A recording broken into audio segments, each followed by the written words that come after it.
Mthunzi Ntutela is a passionate sheep farmer from Tomo in the Eastern Cape. Mthunzi founded Simtu Agri Solutions with friend Marius Pinar. In this capacity, they are connecting subsistence farmers with commercial farmers, which has already resulted in better quality animals, commercial viability, and friendship. Please welcome Mthunzi Ntutela. Good evening, everyone. Molweni. I don't prat their TED, but I will try to speak a good English in front of you. My journey, or what I'm going to be talking about, it's about the development of my communal farmers, because I was born in Somo, as it has been already indicated. And as well, Tomo is not any fancy area. It's a rural town. I grew up into that rural town, and from there, I noticed that everyone there lives or survive from sheep farming. He survives on sheep farming, but I asked myself, do they really make any wealth out of this type of animals that they have? And that's when I decided to take an initiative by calling the project that I'm doing genetic improvement on genetic improvement on communal land for commercialization purposes. That's how it started. I'm trying, you will bear with me, the technology will hit me. I'm trying to put, okay, there it is. There it is. Then, as we were trying to improve these genetics of ours, we could find out there are people that are not assisting us quite correctly in terms of how we can change these genetics of ours, because there are some commercial farmers who are trying to source good genetic animals, but at the end of the day, you find out they have given you cows. And I took this frustration of mine to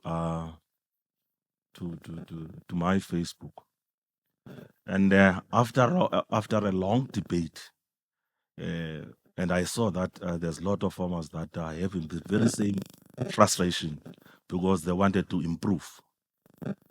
As we all know, that with farming, there's something that you can achieve.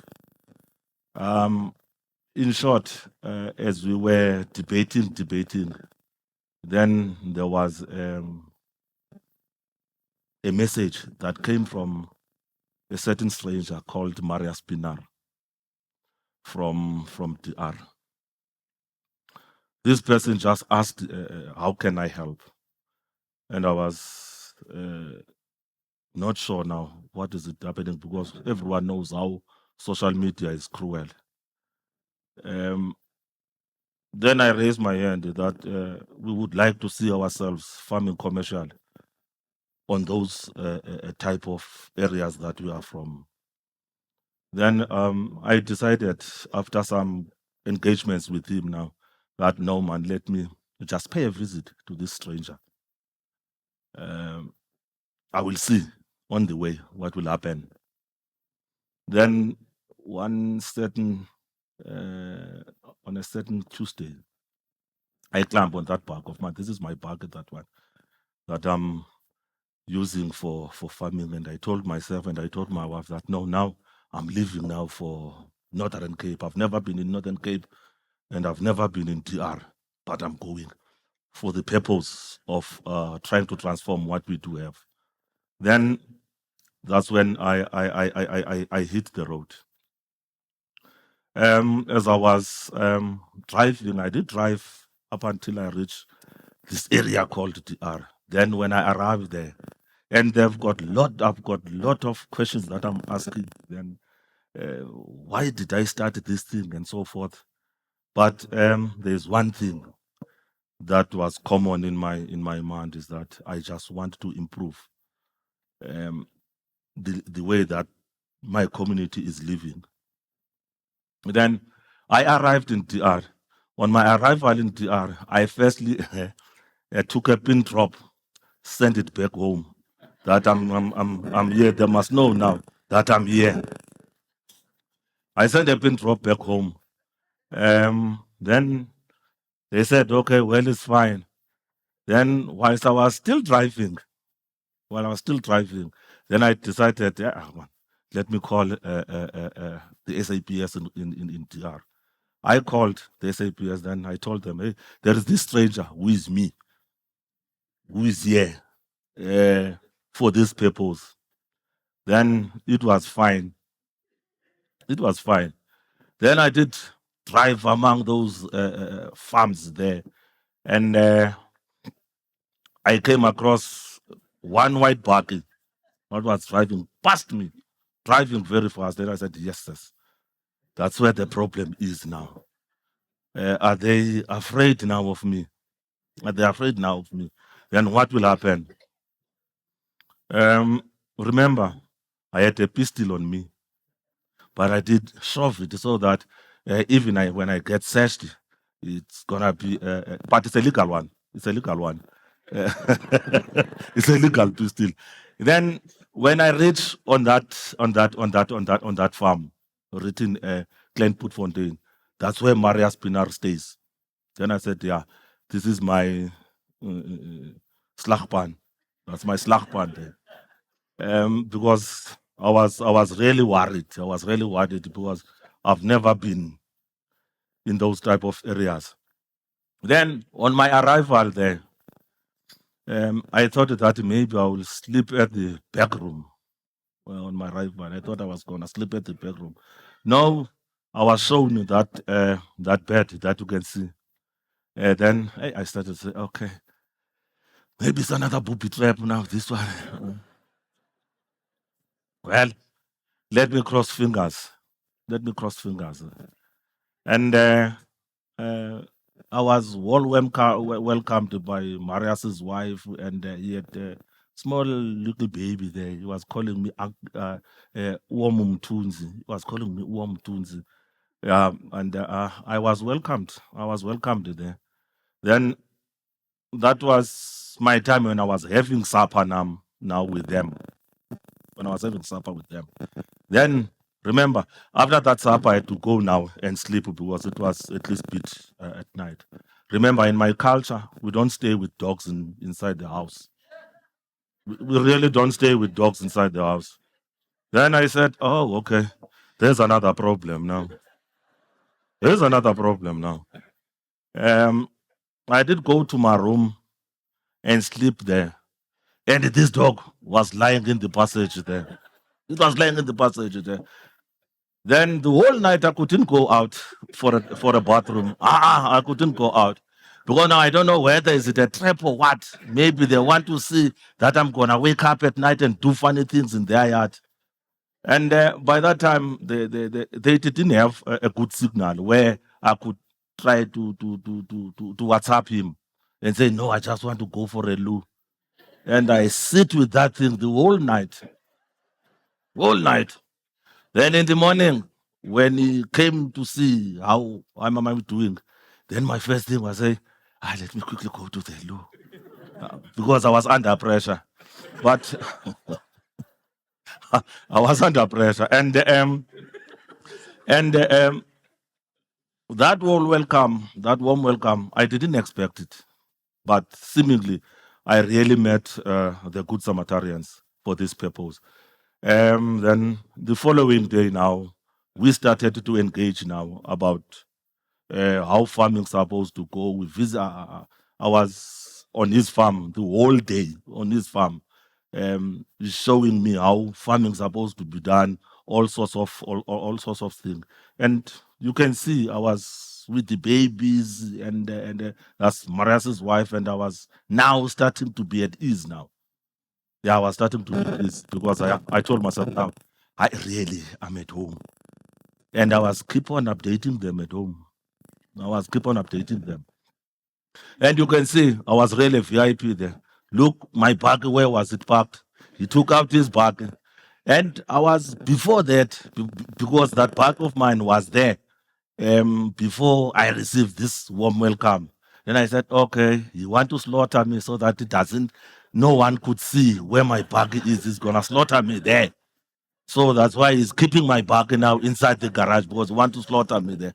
But nonetheless, I was really a VIP.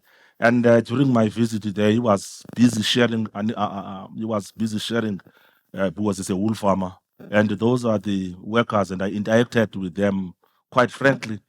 And um, then that's how all this thing of mine started with him. And we were selecting now the rams that I was gonna busy going home with them on a Friday. You see. Then that was my day when I was departing now. And most of farmers now, the ones that were complaining on the social platform about these cows, they ordered now animals. Those are the rams that I came down now from Marias to my hometown in Somo, starting to change now the genetics. Starting to change the genetics. And that's where I could see now this gentleman is really a good Samaritan on me. And I invited him. He's there at home. He's there at my home. Then, as I indicated that I'm busy with the genetic improvement. I then by that time trying to try to have improvement on our animals. Then I started to have a project again called Ostra synchronization, where now we were synchronizing animals, and he was the part of it, and he was enjoying now. But hey, the other part that he didn't like it there, most in rural areas, we don't have flushing toilets there. We still have pit latrines. Hey, when he goes there, when he comes back, he comes frustrated, man. He said, hey, Mthunzi, this is the other place, this is the only place that I don't like here, is that pit latrine. And I said, man, you're gonna be used on this thing. But things went well with him, went well, and he was still at home there. Everything went well. And when he was there, he saw that we still have a challenge, and he started to assist us with that windmill. That windmill belongs to the community, and it's the only windmill that we can find in those areas of ours. It's him who assisted us in making that windmill work.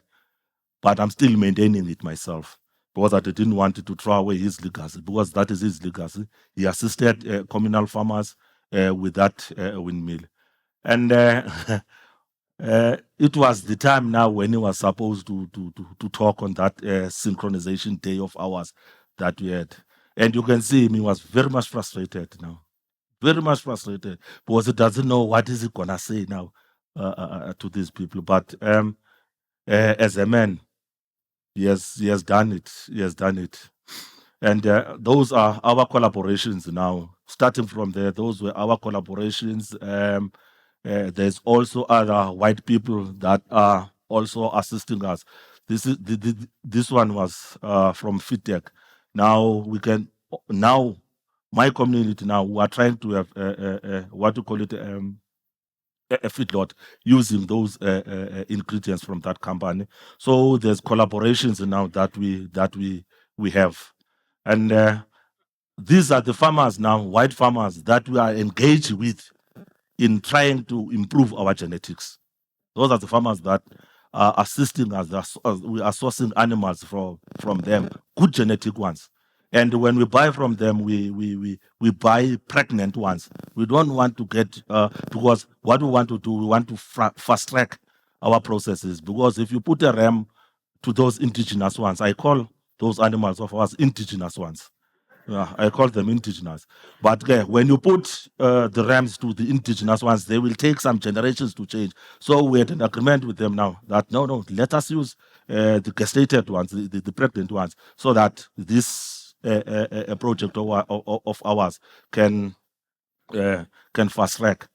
And those were the animals that during the project. Now those are the animals from DR that were sent to farmers on that side, but farmers, they did buy themselves, but at a reasonable cost from Marias. So this is how we are doing things on communal land. And a lot of people, they were saying these things will never happen on communal land, but we were proving them wrong. We were proving them wrong because it's us who are staying there. We know the setup there. We know how to beat about. You see, and most of the beneficiaries are female. Most of the beneficiaries are female, as you can see in that a photo. And what I like now, that project has escalated now. It has escalated from my community. It's now gaining momentum in provincial level, as well as we were assisted by the department now. This is our sharing shed. And on this day, it was the day that was handed over to us. So yeah, there's a lot that is happening on communal land with the assistance of people that have got good hearts for this country. We are going forward, and that will never stop. It will never stop. And this is our future. This is what we want to do in future. We want to have good quality animals with good people. Those people you can see there, it's Marias on the other side. It's a lot of people. They are now starting to barge in so that they can see what we are doing, so that they can take this country forward. So those are the things that we would like to see happening within the Republic of South Africa, because we don't want to see anyone leaving this country. We really don't want to see anyone, because we all need those expertise from each and everyone to make a better South Africa. I thank you.